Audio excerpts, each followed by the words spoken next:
कई लोग सोचते हैं हम अगर दान कर देंगे, पंडित जी को हमने ये दे दिया, ब्राह्मण को हमने ये दे दिया, साधु को हमने ये दे दिया, संत को हमने ये दे दिया, तो हमारा दुख कट गया। दुख कटा मान रहे हैं, पर थोड़ा सा कटा।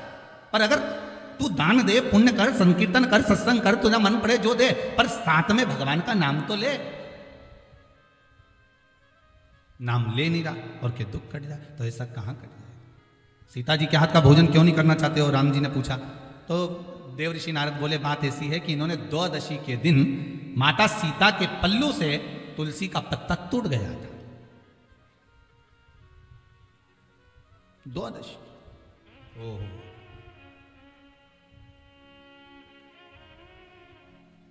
क्या जानकी जी को यह नहीं मालूम कि द्वादशी, चतुर्दशी और संक्रांति के दिन अगर तुलसी का पत्ता टूट जाता है तो क्या सीता जी को यह ज्ञात नहीं है कि ब्राह्मण का मस्तिष्क काटने का दोष लग जाता है? क्या जानकी जी को इस चीज का भान नहीं है?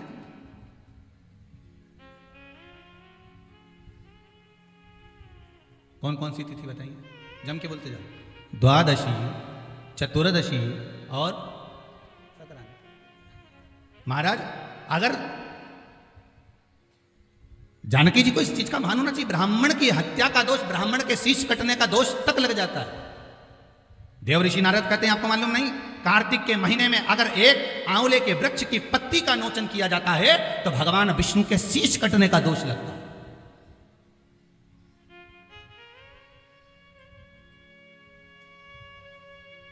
आज के जमाने में माताएं इतनी होशियार हो गई हैं, माताएं आंवले के वृक्ष के नीचे पूजन करने नहीं जाती हैं। अपने परिवार वालों से बोलते जाते जाते एक काम करना, आंवले की थोड़ी सी डाली तोड़ के ले आना, डाली तोड़ के लाना, वो रख लेगी गमले के अंदर, पूजन कर लेगी, पूजन छुट्टी होगी। शास्त्र कहता है अगर तुम्हारे घर के गमले में आंवले का वृक्ष लगा है तो पूजन करो, पर आंवले की डाली को, आंवला वृक्ष, आंवला नवमी के दिन या कार्तिक के महीने में आंवले के एक पत्ती भी तुम्हारे हाथ से नहीं टूटना चाहिए। भगवान विष्णु के सिर कटने का दोष लग जाता है, हमारा शीश कटने का दोष,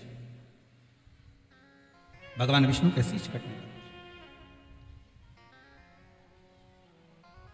जानकी मैया, सीता जी की आंख से अश्रु बह रहे, माता जानकी की आंखों से आंसू बह रहे, माता सीता की नेत्रों से जल बह रहे। देवऋषि नारद से पूछा, जो तुलसी का दल द्वादशी को टूट गया है, मान लो अगर द्वादशी को टूट गया, चतुर्दशी को टूट गया, संक्रांति को टूट गया, तो इसका कोई निदान तो होगा कि नहीं होगा? भगवान देवऋषि नारद ने कहा, ब्रह्म हत्या हो जाए, बाल हत्या हो जाए, गौ हत्या हो जाए, उसका तो निदान है, पर द्वादशी के दिन तुलसी का पत्ता अगर तोड़ा गया है तो उसका कोई निदान नहीं है। ध्यान दीजिएगा जरा, उसका कोई निदान नहीं। कुछ तो होगा देवऋषि नारद, कुछ तो उपाय होगा जो मैं कर सकती हूं। देवऋषि नारद ने कहा, एक उपाय हो सकता है कि मैं कहूं कि ये दान करोगे तो ये हो जाएगा, मैं कहूं कि ये पुण्य करोगे तो इससे ये दोष मिट जाएगा, मैं कहूं कि ये व्रत रख लो तो इससे ये दोष मिट जाएगा, तो ये तो नहीं हो सकता। हाँ, इतना जरूर हो सकता है, जो तुलसी का पत्ता आपके पल्लू से नीचे टूट कर गिरा है उसको आप जोड़ दीजिए, उसको वापिस डाली पे लगा दो। तो देवऋषि नारद से सीता जी ने पूछा, वो पत्ता कैसे लग सकता है? जो टूट गया वो लगेगा कैसे?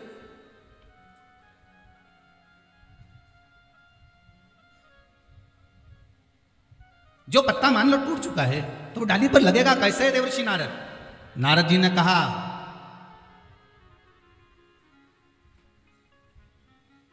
आपने अगर पति की सेवा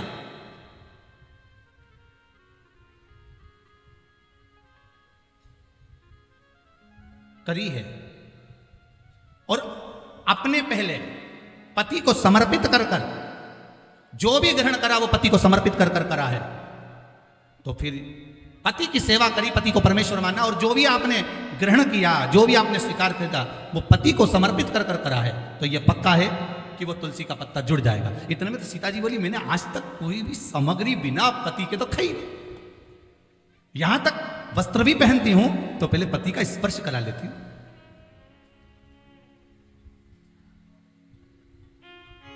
कोई आभूषण धारण करती हूं तो पति का स्पर्श करा लेती हूं। तो फिर सीता जी की कथा चल रही है, तुम्हारी नहीं हो। आज के जमाने में तो तुम ठेले पे जाके कब गोलगप्पा खा के आ जाओ पति को ही नहीं मालूम है, कब पानी पूरी निपटाया हो। क्या बोलते इधर, पानी पूरी, पानी पता था क्या बोलते उसे, वो पानी भर के खाते, पानी पूरी, गुपचुप। हाँ गुपचुप तो हैदराबाद में भी बोलते हैं, जैसे ही मुंह में गुप आदमी चुप, उसके बाद आवाज ही नहीं निकलती।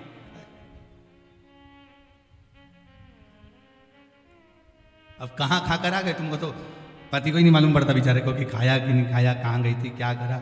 अब यहाँ तो सीता जी का, अगर आपने पति को समर्पित कर कर वस्तुओं को ग्रहण किया है, स्वीकार किया है, पति को परमेश्वर मानकर सारी वस्तु समर्पित कर कर ग्रहण करी है, तो वो पत्ता आपसे जुड़ जाएगा। सीता जी बोली मैंने सब वस्तु ऐसी ग्रहण करी है, पति के बिगाड़ कोई काम करा ही नहीं, उनसे कोई बात छुपाई नहीं, उनको कोई बात रही नहीं। तो फिर सीता जी ने कहा अब भी जाती हूँ। सीता जी पहुंची, नारद जी को भी ले गई, राम जी को भी ले गई। सीता जी ने पत्ता उठाया, हाथ जोड़कर निवेदन करा, हे तुलसी के पत्र कृपा करो माँ तुलसा, हे माँ तुलसा, हे पटरानी कृपा करिए, ये तुलसी का पत्ता अगर मैंने अपने पति को सर्वस्व समर्पित कर कर सेवा करी है तो ये तुलसी का पत्ता वापिस डाली में लग जाए। सीता जी आधे घंटे तक बैठी रही, वो तुलसी का पत्ता नहीं लगा, तुलसी का पत्ता नहीं लगा। आधे घंटे तक माता जानकी बैठी रही, तुलसी का पत्ता नहीं लगा। सीता जी की आंख में जल भर गया, आज कौन सी गलती मुझसे हो गई, मैंने पति को परमेश्वर माना है, पति के चरणों का मैंने स्मरण करा है, पति के भोजन की थाली में मैंने भोजन ग्रहण किया है, जैसा मेरे पति ने कहा उसके अनुकूल मैंने कर्म किया, फिर क्या रह गया ऐसा। देव ऋषि नारद बोले मां कुछ ना कुछ तो तुमने अपने पति से छुपाया है और जिसको तुमने ग्रहण कर लिया और बताया नहीं है, ये पक्का है। क्या करा था इन्होंने, याद करो कथा का शुरू क्या करा था। जो फूल आया था उसको पति को बिना बोले बिना समर्पित किए वो पुष्प सीता जी को ज्ञात नहीं हुआ कि मैंने कोई कर्म विकार करा ही नहीं। मैं जानती हूं मैंने बेकार कर्म नहीं मां। तब देवऋषि नारद ने कहा मां समझाने से पुष्प आए थे, फल आए थे, मिठाई आई थी, उस फल फूल मिठाई में से आपने एक पुष्प को सूंघ लिया था, याद करिए। हाँ देवऋषि नारद गलती हो गई। नारद जी ने राम जी को देखा, राम जी ने नारद को देखा, राम जी बोले अच्छा हुआ इसने तूने सुधार दिया। राम जी देवऋषि नारद को बोले बुलाया ही तेरे को इसलिए था कि इसकी गलती दिखा दी जाए। माताओं की गलती दिखाना बड़ा कठिन काम है, बहुत कठिन। पति अपनी पत्नी से कह देना तूने मम्मी से ऐसा क्यों कहा, बस उठते में तो जगदम्बा हो गई, तैयार बस फिर बोला। अब गलती दिखाना ही तो दिक्कत है, सबसे बड़ी तो तकलीफ यहाँ शास्त्र रहता है ना। आप अपने साथ में कोई मित्र ले रहा है, कोई सखा ले रहा है, कोई शिष्य ले रहा है, कोई गुरुजन ले रहा है, कोई व्यक्ति आपके साथ में रह रहा है, आप उसकी गलती तो गिनवा दो कि तूने ऐसा करा, तूने ये करा, तूने मेरे साथ झूठ बोला, तूने प्रपंच करा, तूने छल करा, तूने ये बात क्यों छुपाई। तुझे अगर विश्वास था अपने गुरु पर, तुझे विश्वास था अपने मित्र पर, तुझे विश्वास था अपने सखा पर, जब वो व्यक्ति आपसे कुछ नहीं छुपा रहा तो तूने क्यों छुपाया ये बात, तूने क्यों छुपाई कि मैंने ये नहीं करा, मैंने वो नहीं करा, छुपाया क्यों। अगर तू बता देता तो सब क्लियर होता चले जाता, पर छुपाओ क्यों, क्यों छुपा। हम तो यहां तक माताओं से कहते हैं मायके से अगर कोई वस्तु मिली है ना तो तुम तुम्हारी सास को बता दो, मम्मी ये मायके से मिली है, सास भी खुश हो जाएगी, बाबा थारा ससुराल थारा मायका वाला बहुत अच्छा है, कितना जोरदार जोरदार सामान दे, मम्मी ये लेकर आई। छुपाने की जरूरत क्या, वो तो जब तुम छठ पे निकाल कर पहनती हो तब सास को नजर आती है कंजन कहां से लाई है, तब नजर आए कि ये सामान कहां से आया, ये सामग्री कहां से है। तो सास का भी मन तो क्या, ये तो तूने मुझे बताया ही नहीं था, हाथ की पाटली बनवाई तूने दिखाई ही नहीं, चूड़ा बनवाया तूने दिखाया ही नहीं, बिछोड़ी ली तूने दिखाई ही नहीं, पायल ली तूने दिखाई नहीं, तब सास का मन दुखता। और त्योहार के अगर सास का मन दुखे तो अच्छी बात का, जो मिले सत्यता का भाव रखिए, सब सत्य में बता दो कि ऐसा हुआ, ये सामने रख दिया, ये ऐसा था, वो वैसा था, वो पराया था, वो मेरा था, ये सब सम्मुख में रख दीजिए। विवाद का सारा काम समाप्त, विवाद का सारा काम समाप्त।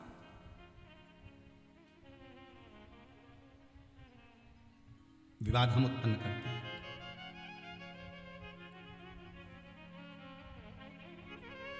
एक बात समझ में नहीं आती, व्यक्ति को सत्य बोलने में दिक्कत क्या होती है, आज तक समझ में नहीं आया। बस मरते हैं तब लोग कहते हैं राम नाम सत्य है।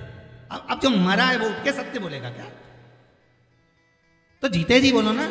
दिवाली मिलने जाओ तो हैप्पी दिवाली मत कहो, जाते से कह दो काका जी राम नाम सत्य है, सेठ जी राम नाम सत्य, सेठ जी कुर्सी से नीचे धड़। क्यों रे मेरा बुरा चाहता है? नहीं नहीं नहीं, मरने के बाद लोग सत्य बोलेंगे तब आप नहीं बोल पाएंगे, तो हमने सोचा आज ही सत्य बोल ले, थोड़ा बहुत तो बोल लो रे। राम नाम, अरे बोलो तो, अभी भी घबरा रहे हो तुम तो? बोलो जरा अच्छे से, राम नाम। पीछे वाली तो बोल ही नहीं रही है, अच्छे से बोलो, राम नाम सत्य है और वो अटल है, अजर है और अमर है। राम का नाम ही केवल सत्य रहेगा, बाकी का सब संसार मिथ्या झूठा, सब जितने तुम्हें अपने नजर आ रहे हैं सब चोटे नंबर बन के, सब चोर। एक भी अच्छा नहीं है। जैसी रात को मरेगी ना, आधी रात की सब बहुएं नोच नोच के निकाल लेगी, सब चोटे घर में जितने। तुम अच्छा नाटक कर लो, अच्छा तुम एक काम करो, आधा एक घंटा रात्रि को यूं मर जाओ अपने आप ही, ऐसी डिजाइन में सांस मास रोक के पड़ जा। और बहुन आएगी, थोड़ी देर देखेगी, अम्मा अम्मा अम्मा आई, अम्मा अम्मा। वो सोचे कि मर गई है, तो थोड़ी देर तो आंख में आंसू आएगा, उसके बाद देख लेंगे अंगूठी सब निकाल निकल के। अब रोना भी है और निकालना भी है, सब रोते रोते सब निकाल के पल्लू में बांध के फिर वापिस।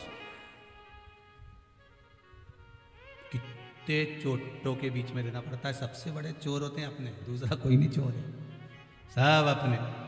रात को मरे, सुबह तक सब गायब, और सवेरे रोने भी बैठेंगे तो ऐसे ही कोई बैठ जाएंगे, अपने अपने पतियों से कह देंगे मेरा सिर बहुत दुख रहा, रात को खूब रोई, समोसा पोया लिया, थोड़ा खा पी के रहूंगी।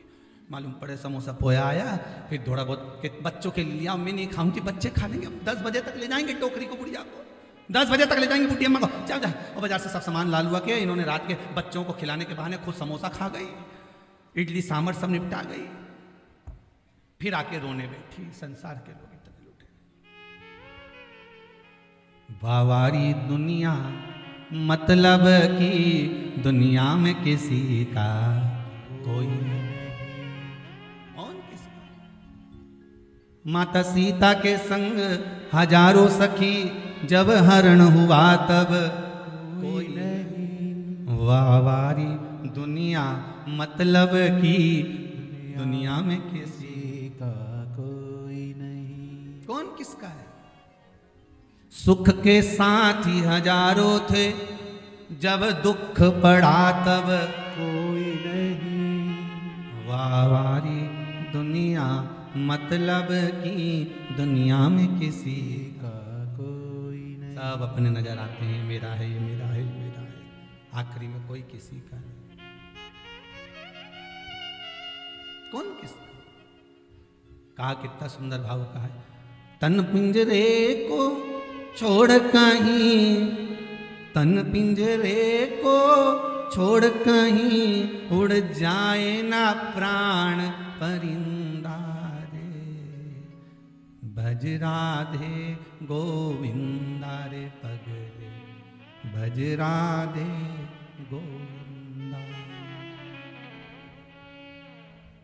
तन पिंजरे को छोड़ कहीं, उड़ जाए ना प्राण परिंदा रे।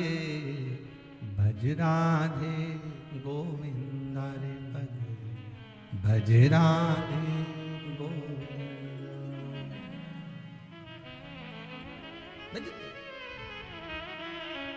अंतिम बिंदु है, प्राण छूटेंगे। सत्य सत्य बोलने में क्या था? सीता जी को ध्यान आया, हाँ मैंने एक गलती करी थी, जो फूल आए थे उसमें से मैंने पुष्प को सूंघ लिया था। भगवान राम को बिना दिए, राम जी के बिना सुगंधित लिए मैंने सूंघ लिया। अब क्या करूं? अब बोलो क्या करें? देवऋषि नारद ने कहा, माता जानकी एक काम करिए, अब तुलसी के पत्र को कहिए कि कमल के पुष्प की जो सुगंध ली है उसको छोड़कर, अगर मैंने पति की सेवा में कोई कमी रखी हो और उनसे कोई चीज बिना दिए मैंने समर्पित कर ली हो, बिना दिए मैंने अगर ग्रहण कर ली हो, तो मेरा ये तुलसी का पत्र अगर ऐसा हो तो अवश्य लगे। अगर कुछ रह गया हो, कमल के पुष्प की सुगंध के सिवाय अगर मैंने कुछ रह गया। सीता जी ने विनती करी, तुलसी का पत्ता उड़ा, उड़कर वापस पुनः उसी डाली में वापस लग गया, वापस लग गया। देवऋषि नारद से माता जानकी जी ने कहा, अब तो आप भोजन करेंगे ना मेरे हाथ का? सीता जी बोली, आप भोजन करोगे ना देवऋषि नारद? नारद जी बोले हाँ अब मैं भोजन करूंगा, चलो माँ चलते। तब देव ऋषि नारद ने जानकी जी के हाथ का भोजन ग्रहण करा। ध्यान देना, आंवला नवमी के दिन आंवले के वृक्ष की पत्ती मत तोड़ना। जिस दिन माता तुलसा का स्मरण कर रहे हो, द्वादशी तिथि हो, चतुर्दशी तिथि हो, संक्रांति हो, आदि जो तिथियों का वर्णन करा गया है विष्णु पुराण आदि में, उन तिथियों को तुलसी का दल मत तोड़ो। अब आप लोग कहोगे गुरुजी वैकुंठ चतुर्दशी आएगी तो उस दिन तो आप बताते हो कि हरिहर मिलन होता है। रात्रि को 12 बजे से लेकर सुबह 4 बजे तक शंकर भगवान पर तुलसी चढ़ती है वर्ष में एक बार, और भगवान लड्डू गोपाल पर, शालिग्राम भगवान पर बेलपत्र चढ़ती है। उस बेलपत्र और तुलसी को सुबह 4 बजे से पहले पहले शहद की शीशी में रखा जाता है, और उस शहद को जो बच्चा माइंड से कमजोर होता है, बुद्धि से कमजोर होता है, जो पढ़ने में कमजोर होता है, जिसका विवेक काम नहीं करता, कोई कंपटीशन एग्जाम उसका निकल नहीं रहा होता है, तो 1 महीने उस बच्चे को वो शहद चटाया जाता है, तो बच्चा विद्वान हो जाता है। माता पिता को कहना नहीं पड़ता कि पढ़ने बैठ पढ़ने बैठ पढ़ने बैठ, बच्चा खुद पढ़ता है। माता पिता नहीं कहते फिर कि पढ़ने बैठो, वो खुद पढ़ेगा। तो वैकुंठ चतुर्दशी के दिन आप कह रहे हो कि चतुर्दशी के दिन तुलसी नहीं तोड़ना चाहिए, द्वादशी के दिन तुलसी नहीं तोड़ना चाहिए, तो फिर वैकुंठ चतुर्दशी के दिन जो चढ़ाना है 1 दिन पहले आप उसको रख लो संजोकर।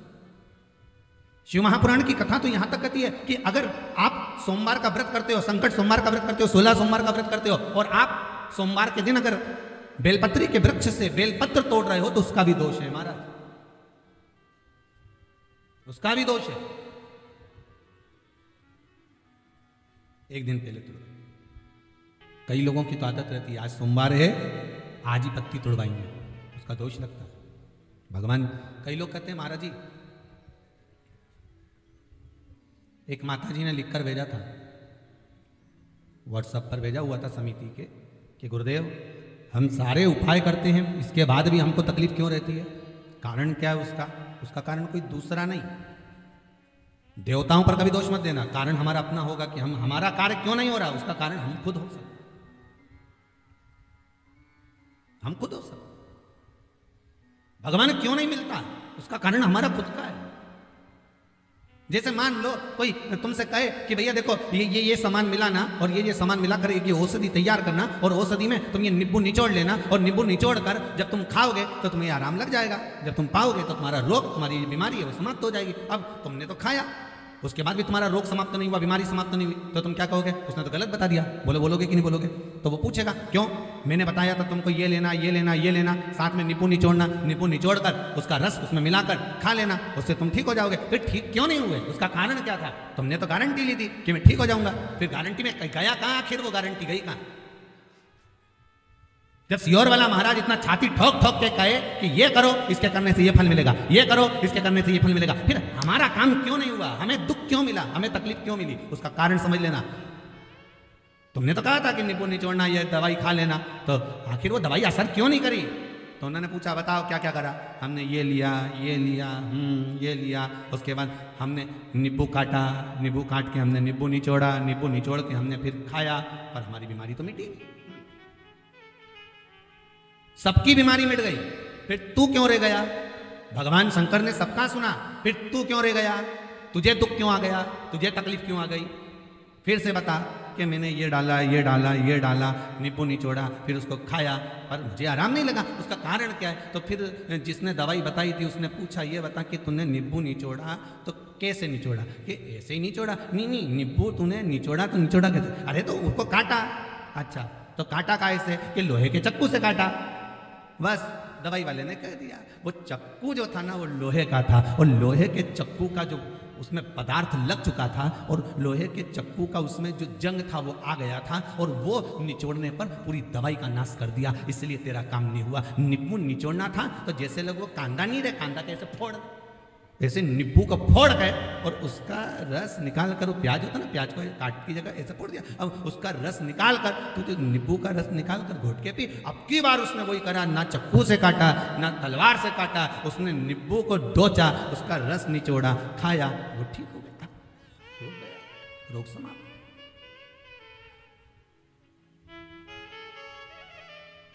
अब गलती इसमें बताने वाले की थी क्या? जम के तो बोलो, बोलो तो थी, गलती किसकी थी? अपनी। उसने कहा था नींबू निचोड़ना, इसने चक्कू से काटा। लोहे के चक्कू का भाग पदार्थ जंग उसमें लग गई, उसका असर दवाई का खत्म। गलती हमारी। आप आए नहीं और सुबह हो गई, मेरी पूजा की थाली धरी की धरी रे। क्यों नहीं? किस लिए नहीं?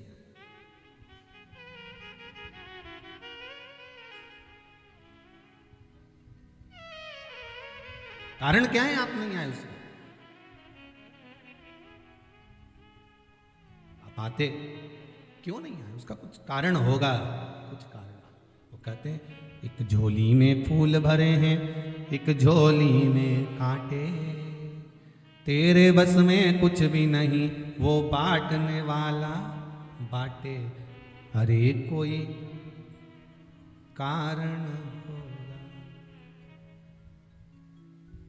धन का बिस्तर मिल जाए पर नींद को तरसे, नींद को तरसे। धन का बिस्तर मिल जाए पर नींद को तरसे ने, कांटों पर भी सोकर आए। ओ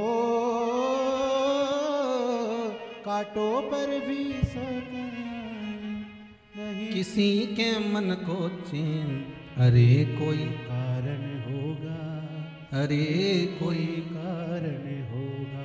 एक झोली में फूल भरे हैं, एक झोली में कांटे, तेरे बस में कुछ भी नहीं, वो बांटने वाला बांटे। अरे कोई कारण होगा, अरे कारण होगा। किसी किसी को डनलप का गद्दा लगा है, एसी का रूम है, सामने एलसीडी लगी हुई है, खूब सेवफल कटा हुआ फोन है, क्या बोलते एप्पल, एप्पल का फोन है, तो भी नींद नहीं आ रही, रात रात भर जगता रहता है टेंशन।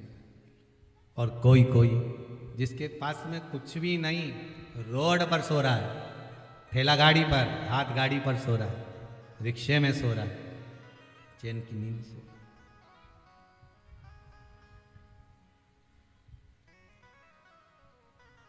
उसे कोई मतलब। सांप भी डस ले तो मिल जाए किसी को जीवन दान। कोई कोई व्यक्ति ऐसे हैं जिनको सांप भी डस लेता है तो जीवन दान मिल जाता है, बाबा की कृपा है। तो सांप भी डस ले तो मिल जाए किसी को जीवन दान, और किसी को एक चींटी के कांटे से मिट जाए नामो निशान। कोई कारण, कोई कारण हो सकता है। जिसने औषधि बनाई है उसने बता दिया है कि ऐसा कर लेना, कुछ गलती हमारी हो सकती। भगवान क्यों नहीं मिलते? कुछ गलती हमारी हो सकती, कुछ त्रुटि हमारी है।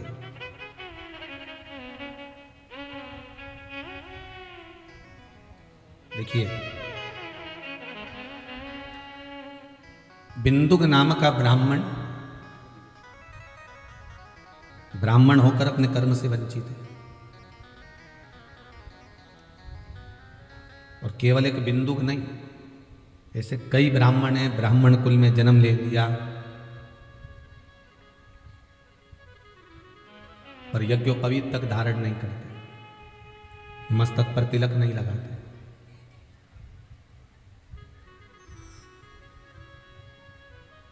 मदिरापान, मांसाहार, वेश्यावृत्ति, गलत काम में भी लगे रहते हैं। ये बिंदुक का चरित्र कह तो रहा है। शिव महापुराण की कथा में सबसे पहला चरित्र अगर वर्णन करा तो वो एक देवराज नाम का ब्राह्मण और एक बिंदुक। बिंदुक भी ब्राह्मण था और देवराज भी ब्राह्मण था। दोनों ब्राह्मण कुल में जन्मे, पर ब्राह्मण कुल में जन्म लेने के बाद ब्राह्मण तत्व को नहीं पहचान पाए।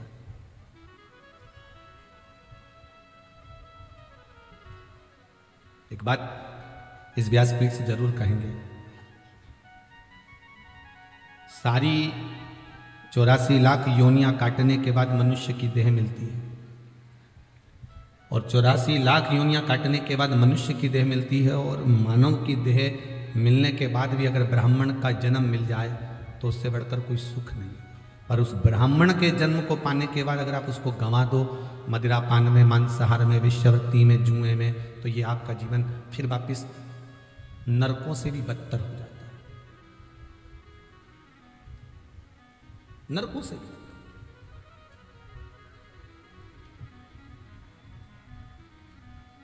जैसे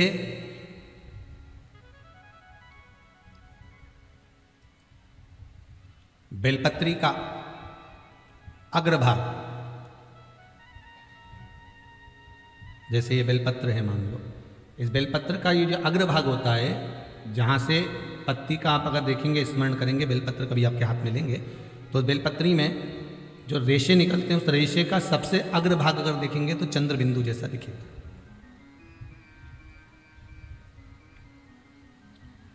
अग्रभाग। जब हम शंकर भगवान को बेलपत्र समर्पित करते हैं, वो समर्पित करने के बाद जैसे कोई विशेष रोग है, बहुत ज़्यादा तकलीफ हो रही है शरीर के अंतर्गत और वो रोग नहीं मिट रहा, तो इस अग्रभाग में शहद लगाकर भगवान शंकर को समर्पित करा जाता है। उस बेलपत्री को वापस लाया जाता है। अग्रभाग का टुकड़ा जिसमें शहद लगा होता है उसको पोंछकर चाट लिया जाता है। उसके 5 या 10 मिनट बाद बेलपत्री का बीच का जो पत्ता होता है उसको खा लिया जाता है। कोई विशेष रोग है, बहुत तकलीफ है, बहुत कष्ट हो रहा है शरीर के अंतर्गत, कोई असहनीय रोग उत्पन्न हो गया, जैसे कोई नस दब गई हो या शरीर के अंतर्गत कोई घुटना ही बहुत दुख रहा हो या एड़ी ही दुख रही हो या कंधा ही दुख रहा हो, उसके लिए अग्रता है।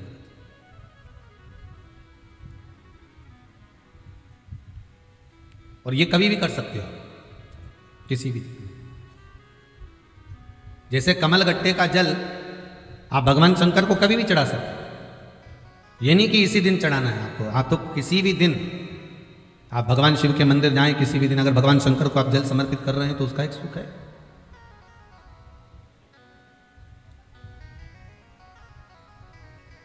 अगर व्यापार नहीं चल रहा है, आपकी दुकान व्यापार व्यवसाय बंद पड़ा हुआ है, तो आप किसी के सम्मुख में जाकर हाथ मत फैलाना कि मुझे रुपया चाहिए, मुझे पैसा चाहिए। आप तो एक कमलगट्टा पानी के जल में पात्र में डाल लीजिए और उसका जल शिव जी को चढ़ाना प्रारंभ कर दीजिए। अगर ये भी नहीं कर सकते तो कमलगट्टा शिव जी को चढ़ाकर फिर आप जल चढ़ाना प्रारंभ कर दीजिए। आपको केवल 2 हफ्ते करोगे, आपको धीरे धीरे अपने आप आपकी व्यापार, आपका व्यवसाय, आपकी दुकान स्वयं चलना प्रारंभ कर देगी। आपको किसी के आगे हाथ नहीं जोड़ना पड़ेगा कि तू मुझे रुपया दे, मुझे धन दे, तब जाकर मेरा काम होगा।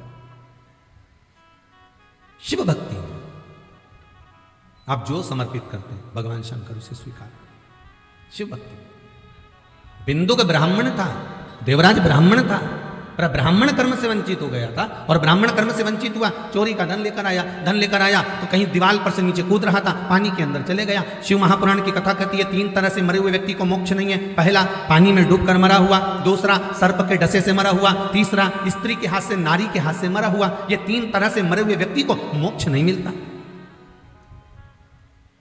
3 तरह से मरा हुआ व्यक्ति बैकुंठ नहीं जा सकता, मरने के बाद उसकी गति सुधर नहीं सकती, ये दुर्गति हो जाती। कौन कौन सा? पहला, जम के बोलो, पानी में डूबकर मरा हुआ, दूसरा सर्प के डसे से मरा हुआ, तीसरा स्त्री के हाथ से, नारी के हाथ से मरा हुआ।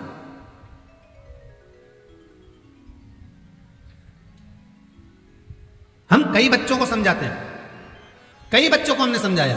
कहीं का बच्चा आया, गुरुजी मैं ओके बड़ा स्नेह करूं और वो मुझे धोखा दे गई, मैं तो मर गया। हम के मर मत जाना, शिव पुराण में लिखा है छोरी के चक्कर में, स्त्री के चक्कर में, स्त्री के हाथ से मरा हुआ प्रेत योनि में पड़ा रहता है, मुक्ति नहीं होती, मोक्ष नहीं होता, ना बैकुंठ जाता ना नरक जाता, बीच में लटकता रह जाता।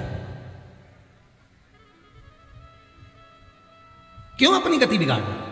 क्यों?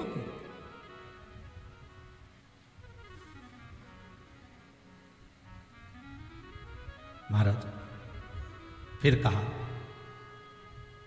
अब ये बिंदु पानी में डूब गया, मर गया, प्रेत योनि में पड़ गया। प्रेत योनि में पड़ गया तो इसकी गति कैसे सुधरे? धर्मपत्नी ने अंतिम संस्कार वगैरह करवाया, वो भगवान को नहीं मानती थी। नहीं होते कई लोग जो भगवान को नहीं मानते। दुनिया में सब तरह के लोग मिलेंगे, शेर घाटी में भी होंगे, ऐसे नहीं है कि नहीं होंगे। आप रोज रोज मंदिर जाओ तो दुनिया के लोग कहना चालू कर देते, अपने आप को सती सावित्री समझती है, जब देखो जब मंदिर में मिलती, इसके बाद तो कोई काम ही नहीं है, दिन भर शंकर जी भला और ये भली, और बचा कुचा था तो वो सियोर वाला महाराज 24 घंटा कुछ ना कुछ बताता ही रहता।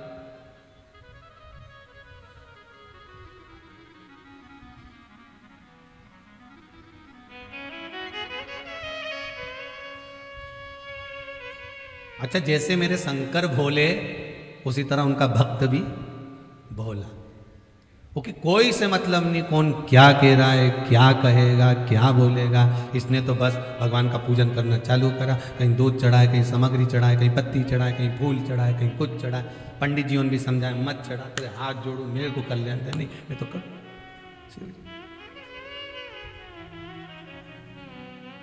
बिंदु की धर्म पत्नी शिव को, भगवान को भक्ति में कहीं डूबी नहीं थी। पति प्रेत योनि में पड़ा हुआ था। सारे गांव के लोग मिलकर काशी जा रहे थे, ये भी चली गई काशी। दुनिया के लोग काशी दर्शन करने जा रहे थे। इसने सोचा मैं काशी काहे के लिए जा रही हूँ, तो कहा मैं मेरा मन वैसे तो भगवान में लगता नहीं है, तो एक काम करूंगी काशी में जाके वहां पे कपड़े अच्छे मिलते हैं, साड़ी अच्छी मिलती है, जोरदार खरीद लाऊंगी। कौन सी साड़ी बोलते हैं उसको? बनारसी। काशी जाऊंगी तो कुछ वस्त्र खरीद लूंगी। चल दी काशी। जैसे काशी में पहुंची तो एक महाराज जी शिव महापुराण की कथा बाँच रहे थे किसी पेड़ के नीचे बैठकर, और ये वहां से निकल के जा रही थी। इसका मन थोड़ी सी कथा में लग गया तो वहां जाकर बैठ गई। बेटी चित्त ऐसा लग गया कथा में, गंगा नहाने गई। पहली बार जिंदगी में गंगा नहाई थी, लौट के आ रही थी, सीढ़ियों पे से पानी पांव फिसल गया, मई पत्थर पे से सिर फूट गया, सिर फूटते से मर गई, प्राण छूट गए, प्राण छूटते से शंकर भगवान के धाम में पहुंच गई। शंकर जी के धाम में पहुंची तो पहुंची, पार्वती जी की सहेली बन गई, बेस्ट फ्रेंड। पार्वती जी की सहेली बन गई क्योंकि शिव पुराण की कथा सुनकर मरी थी, प्राण।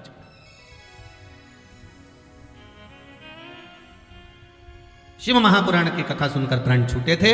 शिव जी के धाम में पार्वती जी की सहेली बन गई। पार्वती जी की सहेली बन गई तो वहां पर भी चुप रहती, मौन रहती, शांत होकर बैठी रहती। अब कोई इतना एकदम चुप होकर बैठा रहता ना तो उसको देखकर भी मन दुखता, ये ऐसी क्यों बैठी है रे, ये के मुंह से आवाज क्यों नहीं आ रही, ये बोल क्यों नहीं रही। अब मान लो तुम्हारी पत्नी जो दिन भर बोलती हो और तुम एक दिन घर पहुंचो और वो कुछ बोले ही नहीं, एकदम चुप।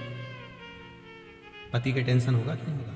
आज जरूर घर में कोई बड़ा बम फूटा है, ये पक्का है। आज जगदम्बा के मुंह से आवाज नहीं आ रही है, आज जरूर कोई बात, जरूर कोई बात। अब ये बोली, पार्वती जी ने पूछा तेरे मुंह से आवाज नहीं आती, क्या हुआ क्या, ये तो बता। बस कुछ तो हुआ होगा। नहीं।